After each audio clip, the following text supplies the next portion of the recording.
Shalom, shalom, grand rising, OCO, Halito. Welcome to the video. Welcome to the channel. I am your brother Daniela, aka the Copper Collab Original. And before I get started, I want to give all honor, praises, and glory to the God of Israel. I also want to give recognition to the Holy Spirit and recognition to Yahweh Shai. Many salutes, much love, much ahab to you brothers and sisters who are keeping the will of our God, the God of Israel, to the best of your abilities. So with that being said, welcome to the video. Also, before I get into the video, I do want to ask you guys, if you can, please send up righteous prayers for our sister, Simone, our sister in the faith. Send up righteous prayers of healing for her spiritually and physically, but along with, our other brothers and sisters who are trying their best to do the will of our God. If you can send up righteous prayers for them. I'm sorry, I am a little under the weather, so I will be, sniffling and stuff like that. But anyways, I wanted to make this video talking about what I took from the movie Wakanda Forever. Me personally, entertainment wise, I didn't like the movie. My wife, she seemed like she loved the movie. But me personally, I didn't like the movie. I found it to be very underwhelming, very predictable, very boring, and it tried to pull on my emotions. Didn't work. Also, the jokes just didn't land in the video. I mean, people around me were cracking up like crazy. They were clapping, doing all that stuff. But I just didn't feel any of it, And most of the people who went there, they went there simply for entertainment purpose and, riding off of that same energy that they had during the first Black Panther movie. Remember, those goofy American Negroes were dressing up like Africans, taking pictures with their arms crossed, all of that goofiness, right? And the reason why I say it's goofiness, not that African culture is goofy. I respect African culture, but it's not my culture. It's not my people's culture. It's not that it's goofy, but these Negroes who are up here, dressing up as Africans, acting like they're characters in the Black Panther movie, that to me is goofy. That is goofy. Most people came to watch that movie with their eyes closed, meaning their eyes closed to what I believe Ryan Coogler was trying to share with us in that movie, in a somewhat subtle way, right? I give that movie a 4 out of 10. Even though I thought it was boring and whatnot, it wasn't a terrible movie. It wasn't terrible. If you were just simply going to watch it for entertainment purposes, you could somewhat enjoy it, if not enjoy it. But to me, it wasn't really all that entertaining. It was boring, but it wasn't a bad movie. Just like the first Black Panther movie. The first Black Panther movie I actually think was a little bit better entertainment-wise, but it was still underwhelming compared to all the other Marvel movies. Honestly, I think the other Marvel movies get a little bit more attention than the Black Panther franchise. But anyways, what I'm really here to discuss is really two things, right?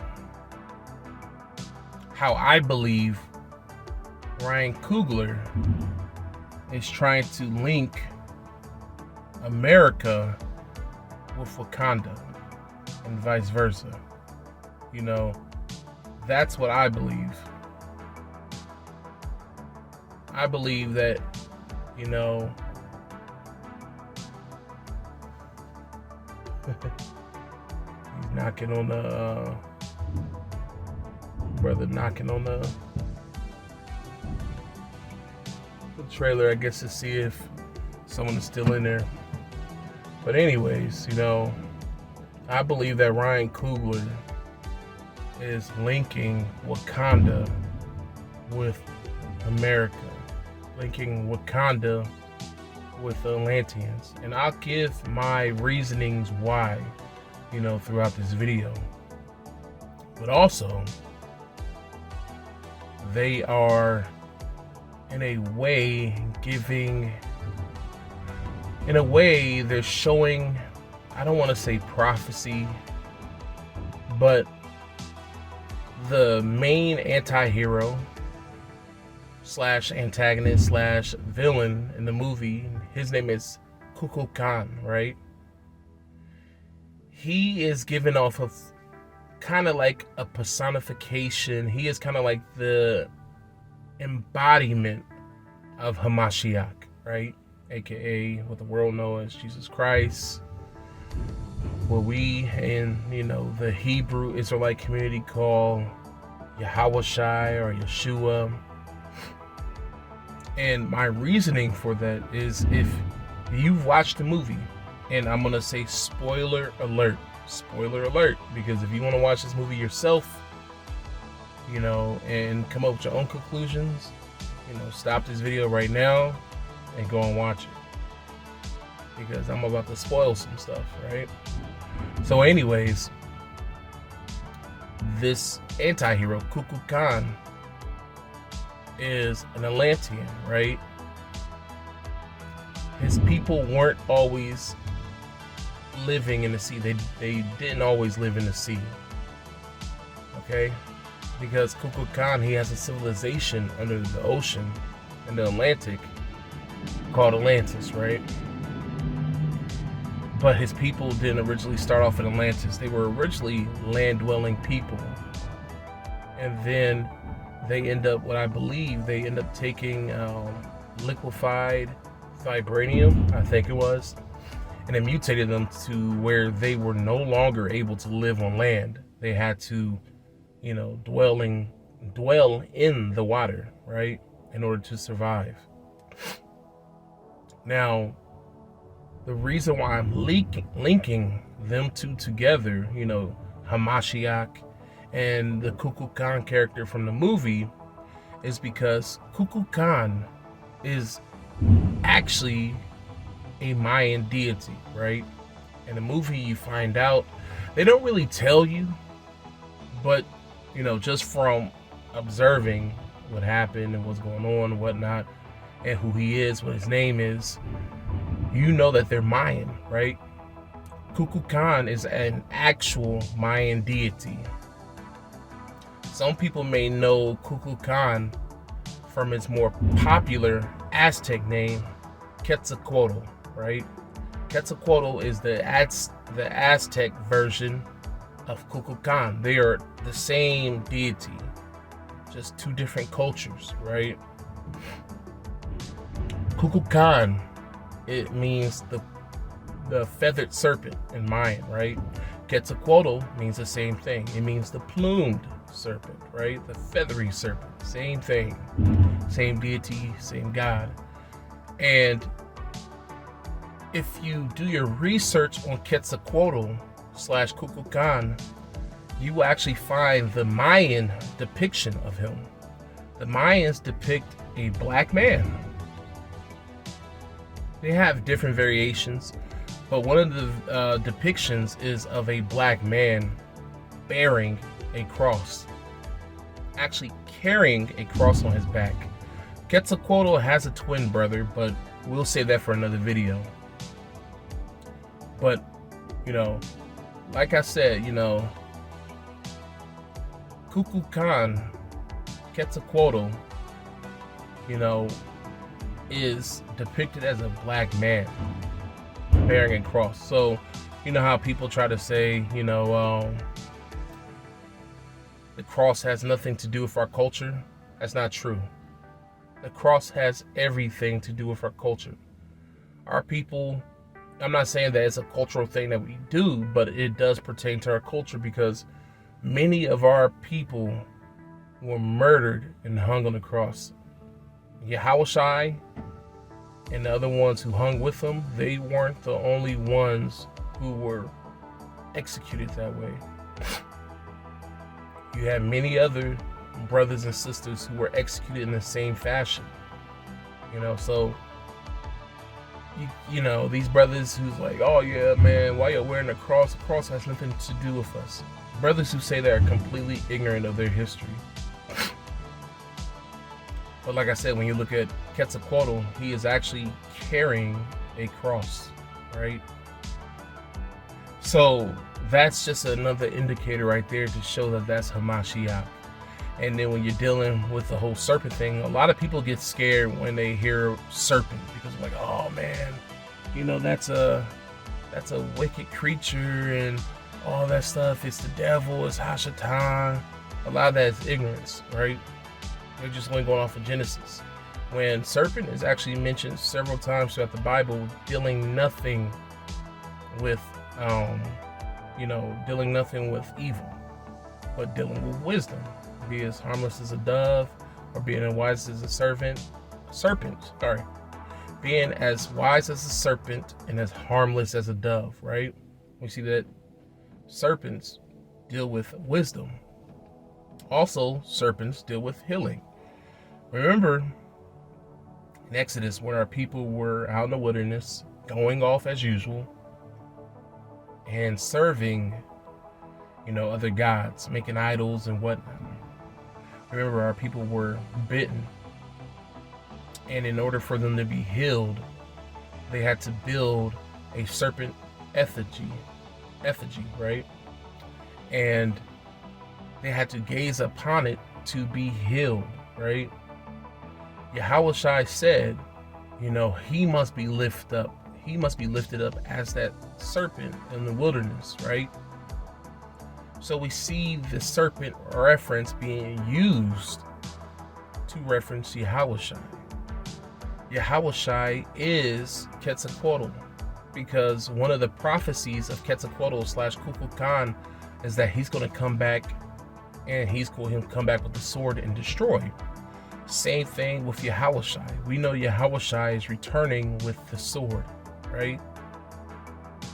So Quetzalcoatl / Kukulkan is Yahushua, right? And that's who they're trying to depict in the movie. Sure, he doesn't look like Yahushua, and sure, that character is not Yahushua. But maybe they're telling us what they hope to do to Yahushua when he comes back to try to save his people. Now, Kukulkan's main objective in the movie was to destroy all of the surface-dwelling humanity. And the reason why was because he feared that they were going to try to use vibranium to essentially destroy the world. And he wanted to stop that. He wanted to save his people and to preserve his people, right? So, like I said early in, at some point in the movie, Kukulkan is talking to Shuri after he kidnaps her, of course. He's talking to Shuri and he's telling her about the history of his people and how they came to be Atlanteans, right? And, he shares his little story and he's essentially saying that he is the protector of his people, right? And that he's willing to destroy all of the surface-dwelling humanity in order to save his people, okay? That's the same thing Yahushua is going to do. Yahushua he's the savior of his people, just like how Kukulkan was in the movie. Now, this right here is the icing on the cake when it comes to me linking the Kukulkan character in the movie with Yahushua, because trust and believe, I believe whoever wrote this movie, whether it's Ryan Coogler or whatever, whoever, they know that Kukulkan / Quetzalcoatl in reality, the ones that are Mayan and Aztec ancestors knew about, these people who wrote this movie know that Kukulkan / Quetzalcoatl is Yahushua, right? Just because how they put it in the movie. Now, the icing on the cake is, if you watch the movie, read 2nd Ezra chapter 13. Read that and you will see that it's almost identical to what Kukulkan wanted to do and what he was doing in the movie. Kukulkan in the movie came out of the sea. You read in 2nd Ezra that there's going to be this powerful man that's going to come from the sea. He's going to leap out of the sea onto a graven mountain with a host of thousands of the heavens, right? To do battle. And when you read that battle, and when you read further on in that story, you read that this man is Yahushua, because he said that when the God of Israel explains to Ezra who this man is, he tells him that this is his son, right? Referring to Yahushua. And what Yahushua does at that time is he shows up, and then all of the inhabitants of the earth come to do battle with Yahushua and his host of thousands, right? And essentially Yahushua destroys them. Well, that's the same thing that Kukulkan was trying to do in the movie. He was trying to do battle with all of the nations on earth except for Wakanda. He actually wanted to do an alliance with them, right? In order to destroy the rest of humanity, like the United States, France, and all those nations that are part of the UN. So yeah, I mean, to me, it's very obvious that they're trying to depict Hamashiach in the movie. Now, in the movie, Wakanda was able to stop Hamashiach. In the movie, Wakanda was able to stop Kukulkan. They were able to stop him and beat him and to make him submit, right? That's what the society wants. They want Yahushua to be defeated. And honestly, I think that they're showing also, because honestly, I believe that the Atlanteans and Wakandans are the same. And I believe that the Wakandans and the Atlanteans represent Israel in the movie. I think a lot of people will agree with me that Wakanda represents Israel in a way, you know. And I think that they're trying to relay to Israel in a subtle way, hey, be wicked, go against your king, Yahushua. Go against your savior and save all of humanity. That's what they want to happen. That's why in the movie, the Wakandans, even though they should have teamed up with the Atlanteans, they should have teamed up with Kukulkan, they end up going against them, which they should not have done. They should have rolled with them. They should have went and destroyed the rest of the nations, but they sold out and subdued him. And essentially that's what all these nations want us to do, because we did it before. We sold our God out, the God of Israel, before, and we fell from grace. We were like a Wakanda. We were greater than Wakanda, right? But we sold out our God, and here we are now. And now we have to be restored. And our King, Hamashiach, is coming back to restore us. But this world wants us to sell ourselves out, sell our God out, sell Hamashiach out, and do battle with him. Nah, that ain't happening. I don't know if it was Ryan Coogler, whoever wrote the movie. That's not happening. I'm not turning my back on my king. I'm not turning my back on my God first and foremost. So no, not happening. So anyways, I'm gonna move on to the second part of this video, which is how, you know, first they confirmed that America is Atlantis. And the reason why I say that is because the Kukulkan character, like I said, there was a point in time where he kidnapped Shuri, who is T'Challa's sister, and he also kidnapped a scientist and brought them to Atlantis. And he was sharing with Shuri how his people came to be, of course. Now remember, I told you that they were Mayans before they became Atlanteans. Well, after that, they became Atlanteans, right? By taking that liquid, I think it was liquid vibranium, right? And then they became Atlanteans. So right there in the movie, they're telling you that Atlantis and America, same thing. And if you study history, you know that Atlantis and America is the same thing. You also know that all the biblical old world kingdoms, well, most of them, were over here in the Americas, right? Shout out to the brother Cremio. He has done a phenomenal job over the past few years showing that America is in fact Atlantis and all of these other old world kingdoms. This brother has dropped tons of resources, a bunch of books, all types of things, you know what I'm saying? Showing who we are and where our lands are, right?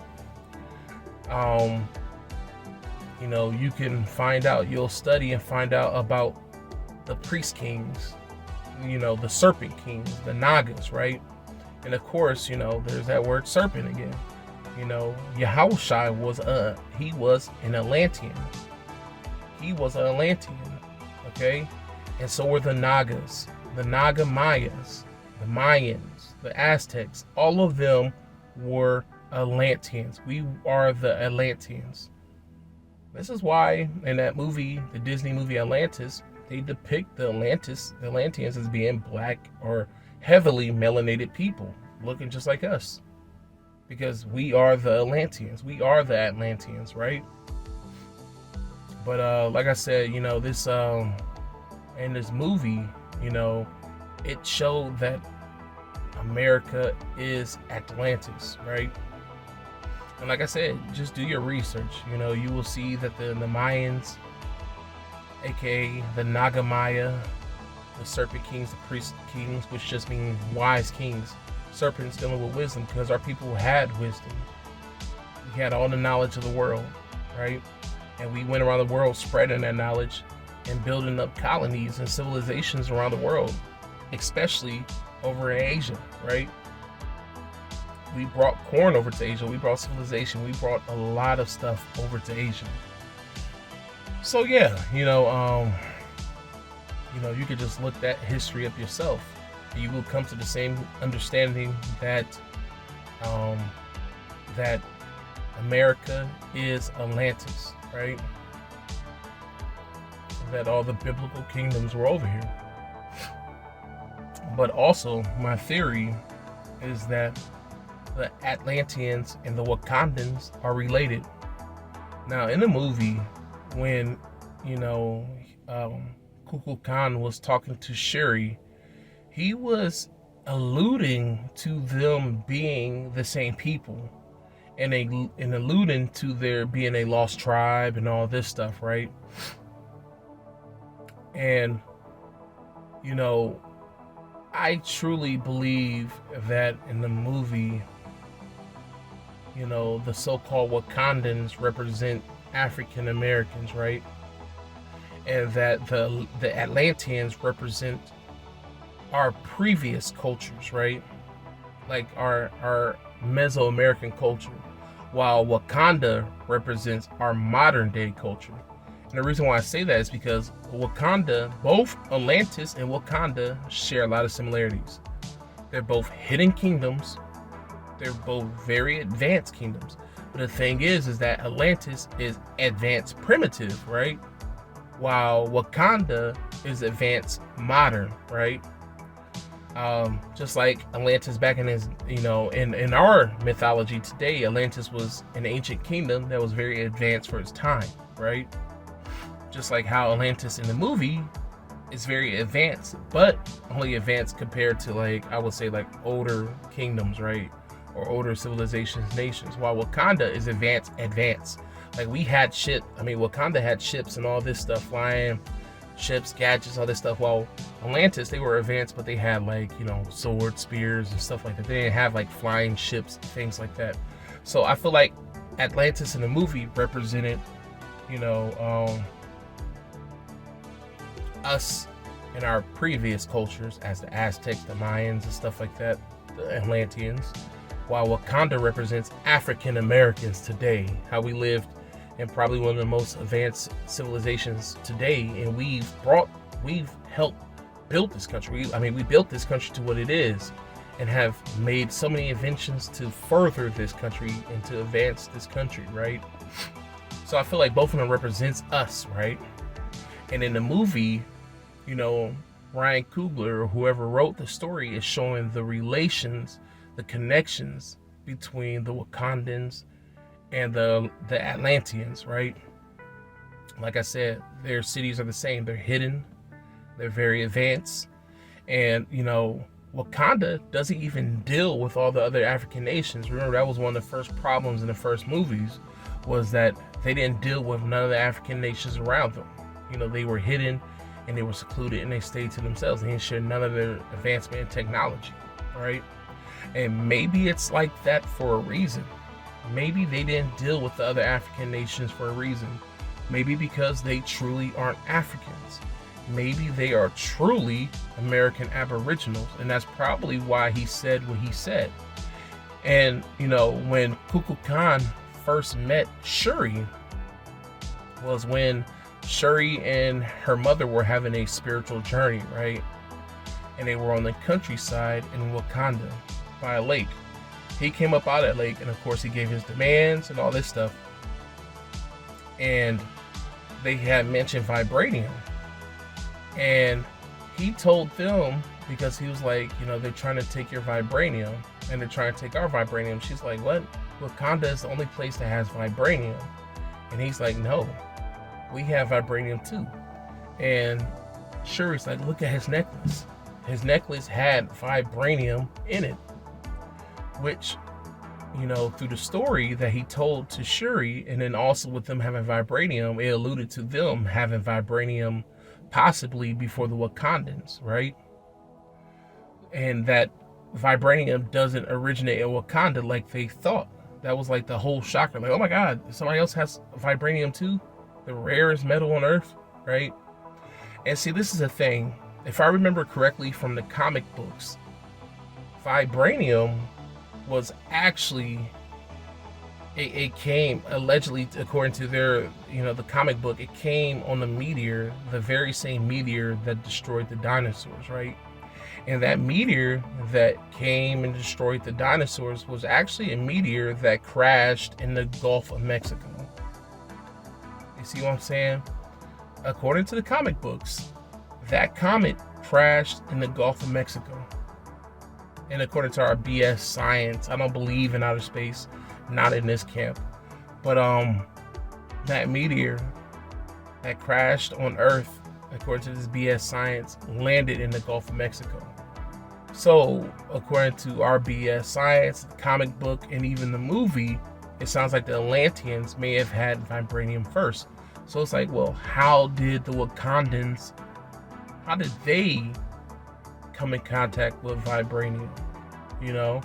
How did they get that vibranium? My thoughts, or my theory, is that they were originally American Aboriginals, and when they left over to Africa, they took that vibranium with them, right? Because we're not from Africa. And I think that this is what the movie is trying to tell us in a subtle way, that, hey, so-called African American, you aren't African, you are American. You are American Aboriginal. Just like in the movie, it seems like he's saying, hey, Wakandans, you are not African. You are Atlantean. You are American, right? That's why I feel like they're saying, right?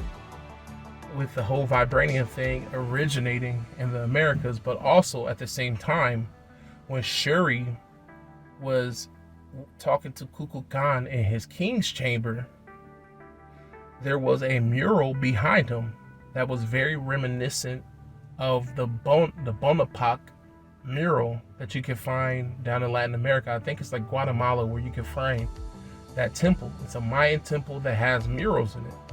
And of course, Mayans depict themselves as Negroes. They skin color just as mine, same color as mine, look just like a Negro, and they got braids, wearing braids in their hair, right? Our ancestors. Well, Kukulkan Khan had a mural behind him that looked just like the murals that you'll find in Bonaparte. Skin color just like mine and wearing braids, right? And I think that it was trying to show us the contrast. Like, hey, look at Kukulkan Khan, the character in the movie. Now look at the Mayan behind him, who he's supposed to be. This is the fake. This is the hijack. This is the real one, Negroes. Because Ryan Coogler know that a lot of the people who are going to watch this movie, probably his biggest fan base, are so-called African Americans. He's a so-called African American himself, aka an American Aboriginal. So he is putting that in there for us to see. He knows that we're going to see that back there. I mean, sure, it probably went over some people's heads like chemtrails, but I think that he knew we were going to pay attention to that, right? Because there's a black Aboriginal in that mural. Black, but a heavily melanated Aboriginal in that mural that looks just like us. So Ryan Coogler is like, yeah, this is what society shows you as being an American Mayan or a Mayan, right? Through Kukulkan Khan. But then he's like, look at the background. Hey, pay attention to the background. This is what they really look like, so-called African American, or what you should be, American Aboriginal, you know. So, you know, you have that right there of him he's telling you, hey, wake up. It's like he's trying to show, hey, Wakanda they're not Africans, but they're American Aboriginals. You know, he's also doing the same thing in the movie with us, saying, hey, we know that you're obsessed with African culture. You've been lied to and told that culture is yours, so-called American black man. But this culture over here in the Americas that they took away from you, that is your culture. The culture that they gave to other people, that is your culture. Now, I'm not saying that the mixed race people and that the guy who even played Kukulkan Khan does not have American Aboriginal ancestors or blood flowing through his veins, but his so-called American Aboriginal ancestors, the Mayans, Aztecs, Tainos, all the so-called Native American tribes that were here in America, they look like us. They were us. We are them. Some of us African Americans may be mixed, you know, with different nationalities, European, black Europeans, whatnot. But majority of our genetics is American Aboriginal, and we look just like our ancestors. Because our so-called ancestors were so-called Negroid people, just like the Negroids that were in Europe, similar, or just like the Negroids that are in Africa right now. Because a good portion of those West Africans are actually American Aboriginals in origins. You know, a lot of our Aboriginal relatives, American Aboriginal, I can't even speak right now. A lot of our American Aboriginal relatives were taken from America and brought over to Africa. That was a true transatlantic slave trade, right? That happened in American history, where they were literally taking American Indians and taking them over to Europe. They were taking them over to Africa, you know, and even some parts of Asia. But also before that, you know, our people were traveling themselves, right? Under these ancient kingdoms. We were traveling to Europe on our own. We were traveling to Asia on our own. We were traveling to Africa on our own. And maybe the Wakandans traveled to Africa from the Americans. You see what I'm saying? But going back to the mural, another important thing about the mural that's linking the Wakandans to America was not just the Mayan being a so-called Negro in the mural, but also, if you paid attention, he was fighting a jaguar, or he was dancing with a jaguar, aka jaguar, right?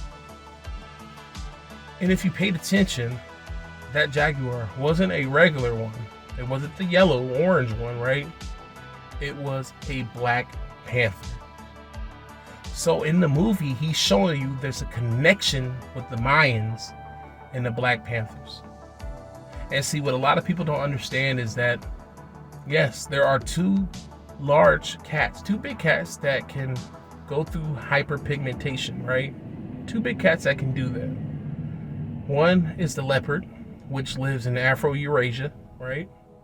Over in that side of the world. Then you have its ancestor, the jaguar, which is a bigger, stockier, stronger cat. It's actually the strongest cat out of all the big cats. Pound for pound, the strongest big cat. Has the strongest jaws, have the most powerful body out of all the big cats. Pound for pound. Right? But anyways, those two cats can do hyperpigmentation to where they can literally have babies that come out damn near completely black or very melanated, right? But what a lot of people don't understand is that the largest population of Black Panthers can actually be found in the Americas, not in Afro-Eurasia, but in the Americas. So where's the true Black Panther from? Well, in the movie, they're showing a Mayan man dancing or fighting a jaguar. Where is the true Black Panther from? If you know anything, if you're familiar with Mesoamerican culture, specifically the Aztecs, you may have heard of a thing called the Jaguar Warrior, right? That is the most elite fighter or warriors that the Aztecs had. They had different ranks, and the highest rank was the Jaguar Warrior. And at that time, in order to become a Jaguar Warrior, you had to be proven in battle. You have to be proven in battle. But on top of that, you had to kill your own jaguar in order to wear its fur and to become a Jaguar Warrior. They were the elite of the elite in Mesoamerica. The Mayans had their own version of the Jaguar Warrior. So, who is the true Black Panther, right? Because Africa don't have that over in their culture. They don't have a leopard warrior, right? I mean, I could be wrong. They could have a leopard warrior, but the culture that's most known for having a cat warrior-like person that's similar to the Black Panther character were the Mesoamericans. So there's that connection right there. You see the Negro Aboriginal Mayan in the mural, but you also see him fighting a Black Panther, right? And it's funny because, you know, growing up, I played this game called Age of Empires 2. And my favorite kingdom to play with was the Aztecs. And I love the Jaguar Warrior. I love them because they went around, they destroyed crap, man. Shout out to all my people who know what I'm talking about. But yeah, I love the Jaguar Warrior. I love the culture. And little did I know that culture belonged to me. It belongs to my people. We are the so-called American Indian. We are the so-called American Aboriginals, right? But yeah, shout out to Cremio. Cremio actually did a good job with a video series showing. He was, sharing a lot of gems in there, but he was showing that the true Black Panther is actually American in origin, just like how I'm saying. And he shares this mask that was made by I think the Mayans. It could be the Aztec mask. I'm not sure, but the mask looks just like a Black Panther mask. But it's not. It wasn't made in Africa. It was actually made over here in the Americas. It looks just like Black Panther / Batman mask, right? And this is what our people wore over here. So while they're sitting here trying to give our culture to another people, it actually belongs over here to the Americas, right? That's our culture. Just like the name Wakanda. People think the name Wakanda is an African name. No, Wakanda is actually an American name. There's actually a town in America called Wakanda. And it has been here way longer than a Marvel comic book. Way longer than a Marvel comic book, right? Way before the fictional Wakanda was created. And it's Aboriginal. The name Wakanda is American Aboriginal in origin. So what are they trying to show us? What are they trying to tell us? What are they trying to tell us? That, hey, so-called African American, you're not African. You're American. Just like these Wakandans aren't African. They are American. I mean, yeah, they are American. They are Atlantean. So-called American Negroes, it's high time to wake up. We are not so-called Africans. And if you do your research, if you are honest to yourself, you will come to that same understanding. I mean, the information is everywhere. It is absolutely everywhere. It's too easy to come across this information. And if you don't know who you are by now, it's because you don't care to know. Because I've been around people who I've shared knowledge with, and they just ignore it. They're just like, I don't care. I'm African. They'd rather go off and say that they're African and partake in African bullshit. I mean, I'm not going to say bullshit, but culture that doesn't belong to them, rather than actually educating themselves on their American heritage, their American culture, right? It's so sad. It is so sad. But yeah, I mean, there's a lot in that movie. That movie, entertainment-wise, like I said, wasn't that good, but it was dropping some gems in there of who we are, right? We are, like I said, the Wakandans represent the modern day so-called African American, while the Atlanteans represent our ancient cultures, the Mayans, the Aztecs, all that. They're the same people in the movie, just like how we are American Aboriginals in the movie. I mean, in reality, we are the American Indians.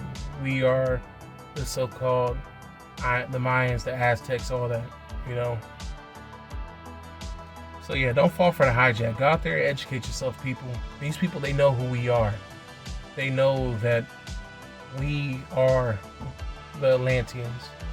We are the American Indians. That we are descendants of the biblical kingdoms. That Egypt, Assyria, Babylon, Israel, Lebanon, all those kingdoms were over here in the Americas and not in the so-called Middle East or Northern Africa. I mean, you literally got brothers and sisters running off to Africa thinking that's where they belong. And then when they're honest with themselves, they realize that, hey, that's not where I belong, right? It's the same thing with, you know, sorry, I'm up here getting distracted. But yeah, anyways, you know, it's very important for us to know where our lands are.